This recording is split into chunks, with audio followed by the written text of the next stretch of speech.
Est-ce que c'est allumé, cette affaire-là? Je pense que oui. Je pense qu'on peut commencer. Oui.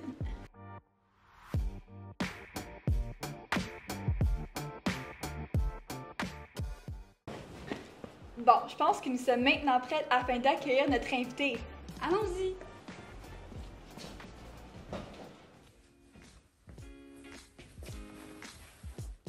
Bonjour tout le monde, bienvenue au 5e épisode du Balado Franco.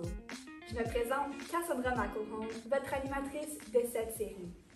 Aujourd'hui, j'ai vraiment hâte de vous présenter notre invitée. Elle est très dévouée au niveau de la communauté, elle aide beaucoup les gens au niveau de la santé et de la gestion. J'ai très hâte de vous la présenter. Voici quelques faits sur elle. Elle est écrivaine, elle est aussi psychologue et elle a commencé une série sur les médias sociaux pour aider les gens à gérer leur anxiété. Invitons chaleureusement Dr. Suzanne Filion. Bonjour. Bonjour, vous allez bien? Je vais bien, merci. Oui, donc travailler dans le domaine de la santé, ça doit être très occupé, donc merci d'être là aujourd'hui. Ah, ça fait plaisir. Donc, on va commencer ça ensemble. Pouvez-vous vous présenter à la communauté et expliquer votre implication au sein de la communauté francophone? Oui, bien entendu. Donc, mon nom c'est Dr. Suzanne Filion. Mon Dieu, mon implication au niveau de la communauté francophone, c'est une grande question qui part de loin. Disons, si je réponds plus récemment depuis quelques années, je suis membre de conseil au niveau provincial ou fédéral. Donc, j'aide au niveau de l'avancement de la santé en français. Il y a un conseil très spécifique en Ontario pour la santé pour les francophones. Donc, je participe à ça, à quelques rencontres.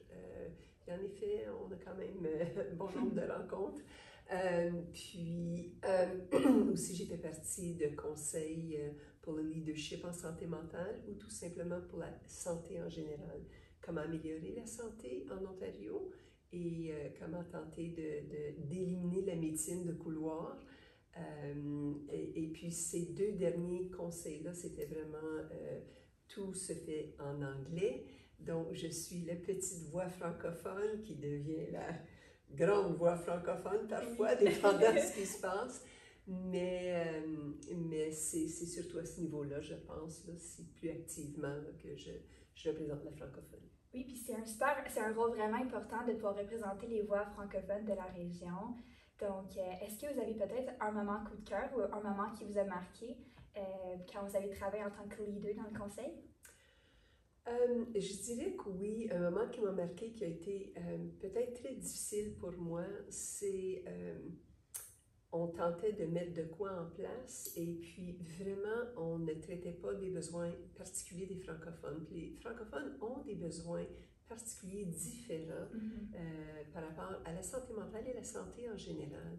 Puis j'essayais de temps à autre, on ne veut pas s'imposer, on veut être quand même poli, diplomate, on ne veut pas s'imposer, mais vraiment on n'y voyait pas. Puis là, j'ai été un peu déçue, donc j'ai tenté d'émettre mon opinion et la réponse était plus ou moins, bien, on ne va pas commencer à voir à toutes les différentes cultures en Ontario. Oui. J'ai dit, oh, OK, on n'est pas au courant ici qu'il y a une loi en Ontario pour francophones. Donc, j'ai dit, je dois m'y prendre différemment parce que ça ne passe pas.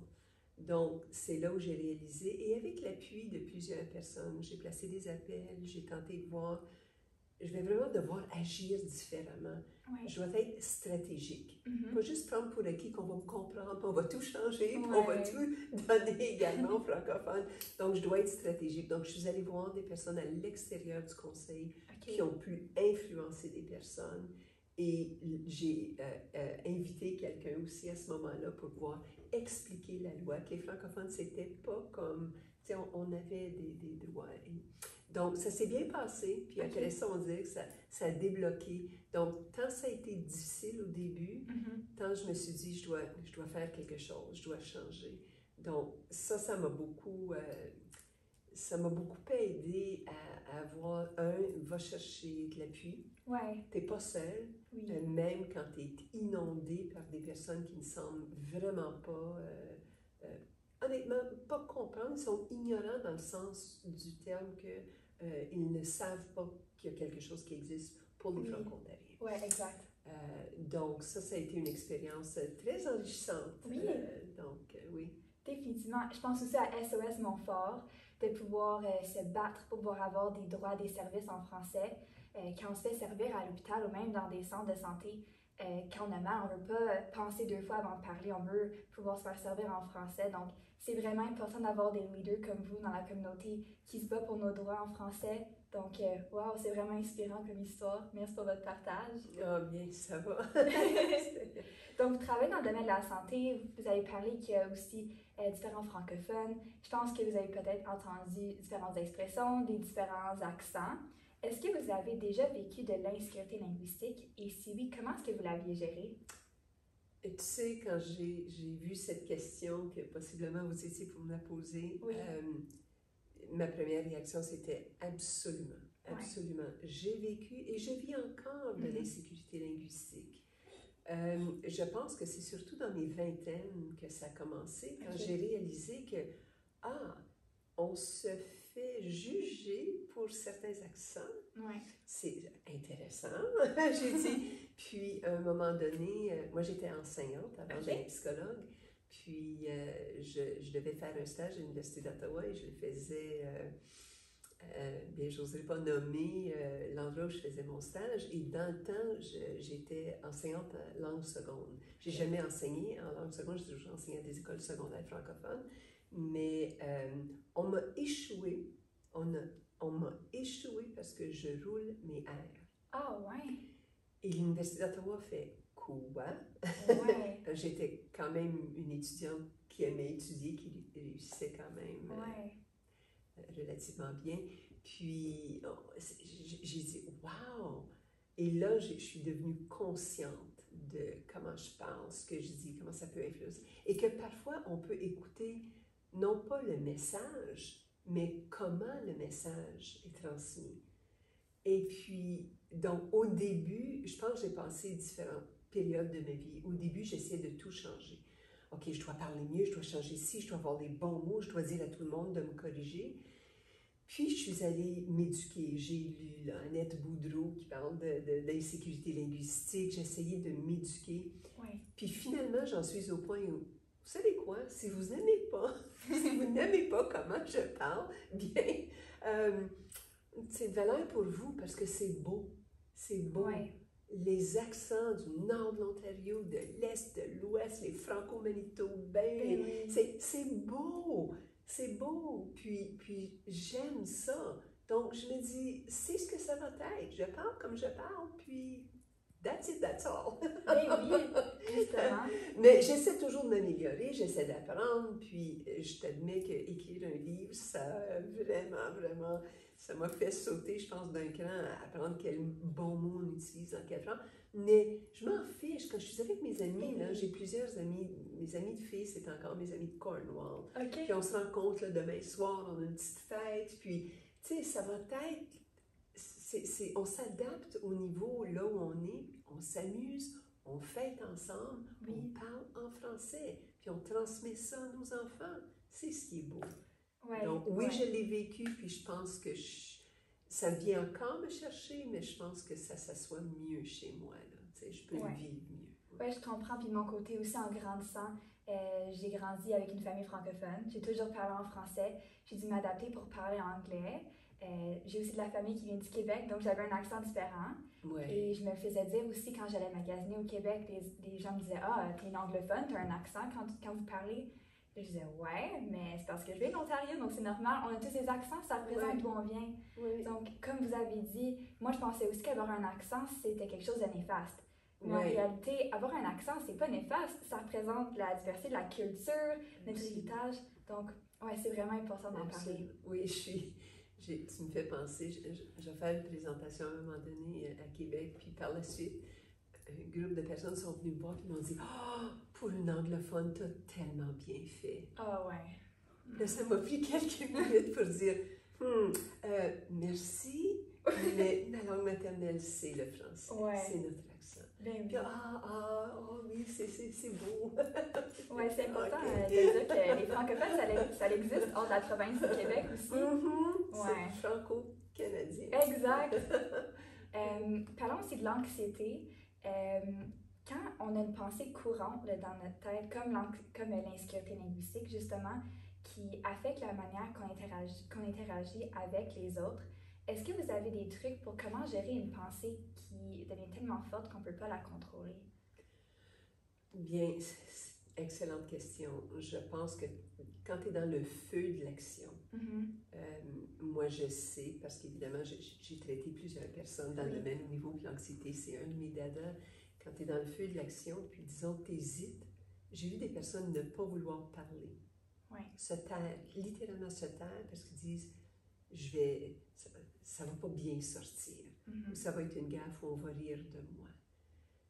Donc, si on est rendu à ce point-là, moi, je recommande très fortement d'aller chercher un coup de main.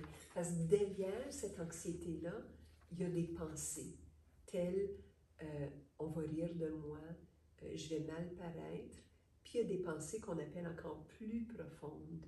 Puis un niveau plus profond, ça serait ce qu'on appelle des pensées, des croyances de base. Pas juste des pensées, mais des croyances de base. Puis des croyances, c'est quelque chose comme je suis incompétente, je suis pas bonne, je ne mérite pas d'être ici.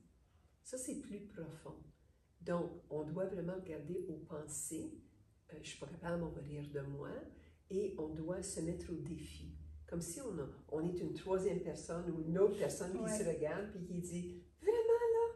Vraiment? » Donc, en thérapie, c'est ce qu'on fait, c'est qu'on met au défi les pensées et les croyances de base. Puis parfois, les croyances de base sont assises sur plusieurs expériences qu'on doit un peu analyser et défaire pour rayer leur pouvoir, pour qu'ils soient supprimés, là, le pouvoir qu'ils ont sur nous et notre anxiété. Puis une fois qu'on se défait de ça, on constate, non, je suis une bonne personne, je mérite d'être ici.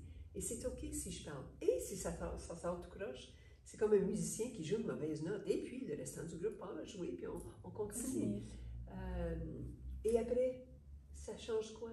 Donc, je dirais vraiment d'aller pour un coup de main si on est rendu au point où on hésite de parler, mais de regarder ses pensées derrière le geste. OK. C'est vraiment important de demander de l'aide quand on en a besoin.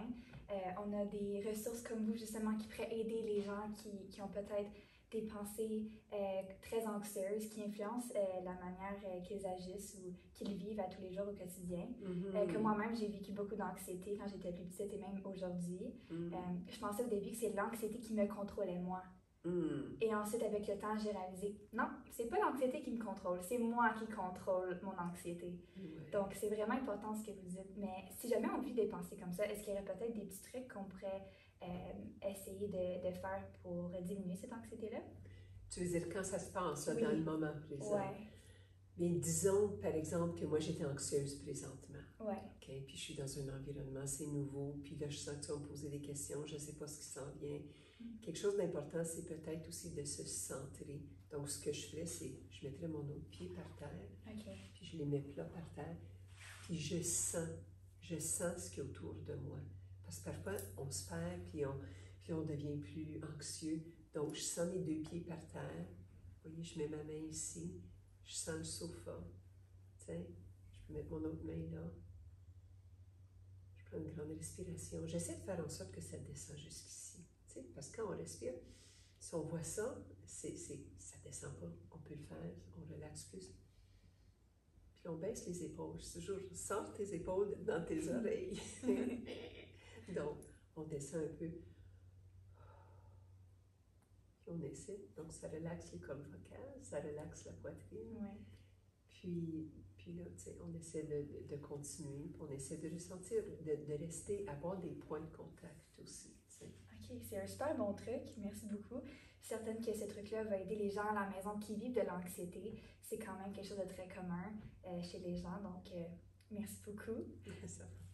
Donc, pour continuer, on va retourner à la francophonie. Comment est-ce que vous vivez votre francophonie en 2024, aujourd'hui? Bien, en 2024, ce qui a occupé une bonne partie de ma vie, c'est d'avoir écrit un livre. Puis, j'avais été invitée par deux maisons d'édition, une anglophone et une francophone.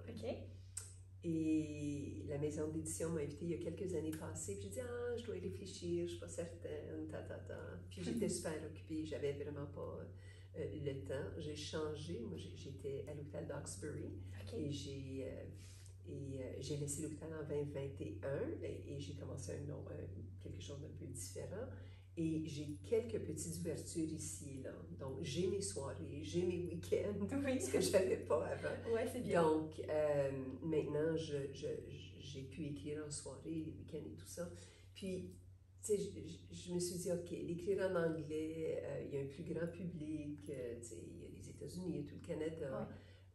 Le mot, moi, je veux juste que le mot se passe, le message. Oui, je ne veux pas faire d'argent de mon projet de livre. D'ailleurs, je vais offrir des dons pour tous les profits que je vais faire.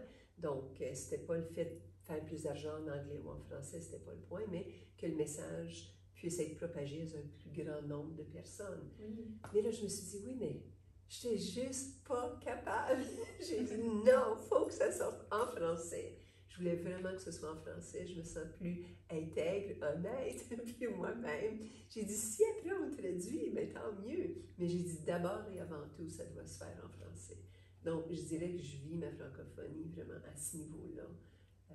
À parler toujours en français, essayer d'aller dans des magasins et dire, avez-vous du pain? Bread? Ouais. On espère que la personne va parler en français si elle parle en français. Donc, c'est vraiment à ce niveau-là que je pense. Quand tu dis récemment, là, c'est ça qui vient me chercher récemment. J'ai hâte de lire ça. Je pense que c'est un projet super le fun. Oui, beaucoup de travail aussi par l'écriture. Donc, wow, c'est un projet qui doit prendre quand même beaucoup de temps à faire. Bien, j'ai commencé à écrire fin août dernier, septembre, quelque chose comme ça. Donc, je me dis, c'est comme accoucher. Ça a pris 2 mois. Ouais. J'ai complété, disons, vers le mois de janvier à peu près, janvier-février, j'avais fini le gros du projet. Oh, wow! Puis ensuite, c'est l'édition. Donc, ça, c'est tout un processus. C'est une première pour moi d'écrire un livre formel. C'est pas juste un rapport, un conseil, c'est pas juste... C'est pas une thèse doctorale. Quand j'étais au doctorat, on écrit une thèse. Ça, c'est différent. C'est 5 articles scientifiques. C'est pas la même chose. Donc, c'est une première. Donc, c'était pas mal cool. C'est juste d'attendre. Moi, je viens de faire un autre bac. Je sais apprendre comme le processus, comment ça se passe, ce qu'on fait. En tout cas, c'est incroyable. C'est vraiment bien. Donc, j'ai beaucoup apprécié. Je suis avec les éditions de l'Homme. Puis, ils sont tellement professionnels et bien et respectueux. J'ai toujours la dernière décision, le dernier mot. Vraiment, à chaque étape du processus, ça a été un apprentissage incroyable. Oh, c'est vraiment bien. Oui, il y a du bon monde, là, vraiment. Là, c'est vraiment bien. Je leur ai juste demandé, est-ce que ça doit être les éditions de l'Homme? Oh, oui! Puis, elle dit, oui, Suzanne, ça fait 70 ans que c'est là. Non, j'ai dit, oui, mais non, je taquine, donc... En tout cas, Ah, c'est bien! Donc, ce projet-là va sortir cette année? Le 25 septembre, c'est le lancement de livre. Le premier lancement de livre va avoir lieu à Cornwall, le 25 septembre, fort probablement au Centre civique. On est en train de régler. Oui, donc j'espère. Oui, je pense que ça va être un 5 à 7. Mais c'est l'ACFO qui organise tout avec la ville de Cornwall. Et, donc j'ai bien hâte. C'est la levée du drapeau le 25 septembre. Donc, on va combiner les festivités. Puis, oui, j'espère que ce sera le party. Moi, j'aime ça, fêter en français.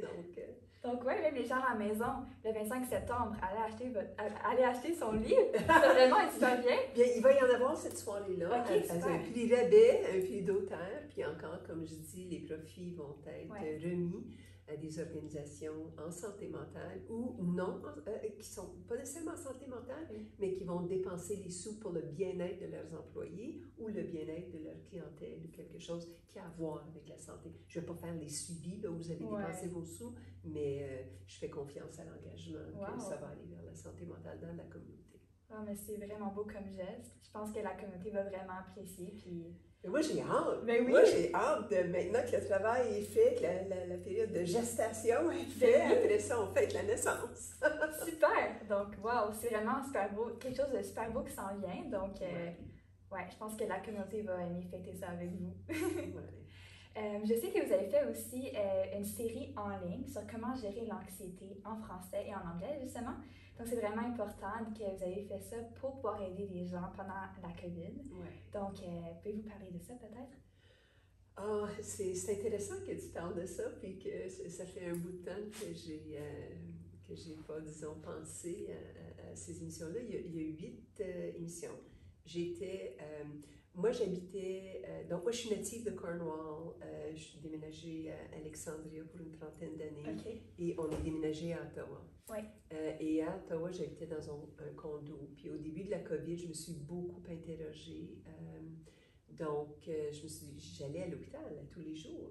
Et j'allais là où les gens avaient la COVID. Ouais. Donc, je me suis dit, OK, je suis un risque pour ma famille. Donc, de revenir à tous les soirs, moi, je suis un risque.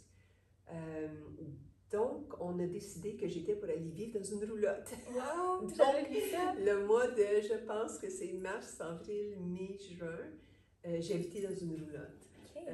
Donc, une roulotte de, j'oublie, 24 pieds à peu près. OK. Elle était stationnée chez mon fils, dans la cour en arrière. Puis on a installé des piles, puis toutes sortes d'affaires. Donc, j'ai pris des douches à l'eau gelée, où il n'y avait pas d'eau. Oh, ouais. Et puis, parfois, le propane ne fonctionnait pas. En tout cas, c'était vraiment une expérience. Je devais rire, puis continuer, mais ça a été...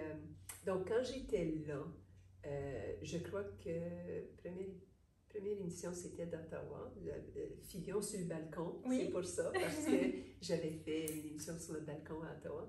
Puis ensuite, c'était à partir de la roulotte. Donc, c'était soit à l'intérieur, à l'extérieur de la roulotte. Puis là, j'essayais de voir ce que les gens me disaient, soit à l'hôpital, ou mes amis, ou mes collègues. Puis je me suis dit, OK, on va faire une petite 2 minutes sur ce sujet-ci, sur ce sujet-là. Mais ça s'applique vraiment pas seulement à la COVID. C'est des thèmes, par exemple, comment établir des limites avec des personnes toxiques. Oui. Bien, je veux dire, ça, c'est pas seulement COVID, là. Ouais. C'est la vie de tous les jours. Et en effet, je trouve ce point-là tellement important que je l'inclus dans le livre. OK. Donc, le livre, c'est sur la luminothérapie, donc comment on bénéficie de la lumière, de lampes spéciales pour tenter de vaincre soit les bleus saisonnières ou la dépression, OK. ou en toute saison, comment augmenter son énergie, comment améliorer son humeur et comment mieux dormir. OK. Puis quand on peut, puis il y a 5 parties au livre, puis dans la dernière section, on ne traite même pas de luminothérapie, on traite de résilience. OK. Comment vraiment améliorer son bien-être. Puis une des techniques, c'est comment établir des limites. OK. Chez des personnes, tu sais, comment éloigner ou limiter les contacts de personnes toxiques et comment faire. Donc, je l'explique dans cette vidéo ou ce petit balado et j'en parle aussi dans le livre. Oui, c'est vraiment intéressant. J'ai jeté un coup d'œil et moi-même, j'ai vu des choses que j'ai vues en thérapie, justement. Donc, ça m'a beaucoup aidé. Puis, j'ai vraiment aimé la série, ouais. Yes, Donc, yeah. ouais! Donc, les gens à la maison, allez écouter ça. C'est super important. Et comme vous dites, c'est pour à tous les jours. C'est pas juste pour la COVID. Non, non. Puis, j'essaie de le faire court, tu sais. C'est pas on n'a pas une tonne de temps, là. Donc, c'est à partir de mon site web. Oui. Disons, mon site web, drfilion.com. Ouais. Puis là, il y a une section qui s'appelle le centre de gestion de stress et d'anxiété. Ouais, sur YouTube aussi, c'est ça. C'est là que sur j'ai YouTube. trouvé. Ah, c'est là où tu l'as trouvé? Ouais. Ah, OK.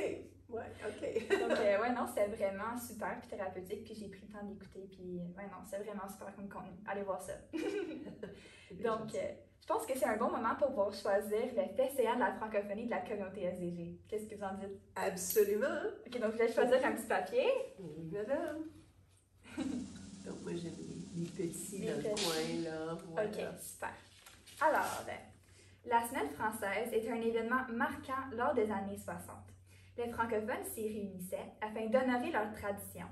Plusieurs s'habillaient avec des vêtements festifs comme des jupes et des ceinturons, en bleu, blanc et rouge. Donc, aujourd'hui, ça n'existe pas. Donc, la Semaine française, c'est une chose qui était vraiment populaire il y a quelques décennies. Ah oui, je l'ai vécu. Oui, pouvez-vous en parler? Oh mon Dieu, oui. La Semaine française, c'était super. Ce que je me rappelle, il y avait des fêtes, il y avait des parties ici et là, puis Je crois que c'était dans le terrain de stationnement, pas loin d'ici, de l'église Nativité, Ouais. il me semble, Ouais. où il y avait, moi je me rappelle, les chapiteaux de longues tables. Wow. Puis on fêtait, là. Puis c'était tout en français, des chansonniers francophones. Non, c'était vraiment bien. Puis mes parents, moi, mes grands-parents, maternels et paternels, ne parlaient pas un mot d'anglais. OK.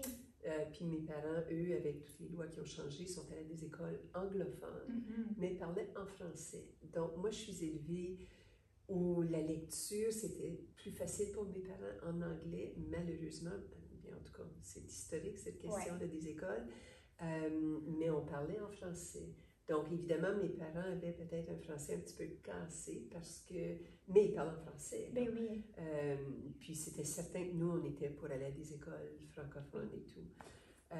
Mais eux aussi s'amusaient beaucoup, là. Donc, mais il me semble que c'était aussi pendant les années... Ça a dû être pendant les années 70 aussi. Oui, certainement. Oui, parce que j'avais été, je pense, trop jeune des années 60, mais 70 définitivement qu'on fêtait. Ça, c'était les années, là, de Harmonium, Beau Dommage, tous ces groupes-là. Puis d'ailleurs, je me rappelle, Charles Séguin était venu à Cornwall, puis on avait fêté, mais je pense pas que ça, c'était pendant la semaine française. Okay. Mais il y avait quand même d'excellents invités là, qui venaient à Cornwall.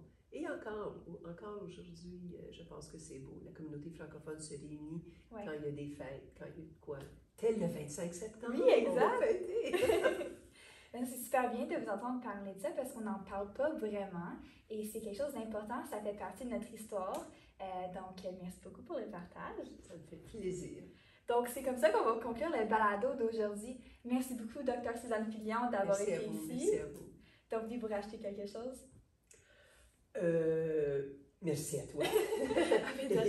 Puis merci au grand public. Merci à tous les francophones de Cornwall. Je veux dire, quand on s'est réunis pour la manifestation, après que Doug Ford a fait des petits changements en Ontario, on a senti la communauté vibrer ensemble. Moi, j'étais à Ottawa, puis j'ai dit non, je dois me rendre à Cornwall. Et puis, je suis venue à Cornwall, puis, tu sais, on sentait, c'était un engagement viscéral, la francophonie. C'est notre identité, c'est qui on est, c'est notre culture. Lâchez pas, fêtez ensemble en français, écoutez de la musique en français, juste amusez-vous, vivez en français. Tu sais, c'est tellement nous. Puis à Cornwall, on est présent.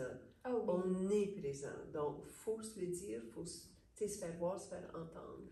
Oui. Donc, merci au grand public. C'est très important ce que vous dites. De célébrer la francophonie, c'est pas une fête, c'est de vraiment la célébrer avec des petits gestes. Absolument, oui, bien dit, oui. Donc, c'est ça. Donc, si vous voulez en savoir plus au sujet de Dr. Filion, allez écouter le balado de ma collègue La Petite Histoire, animée par Marianne Delmébarki. N'oubliez pas de revenir sauter dans notre étang la semaine prochaine. Au revoir! Bye bye!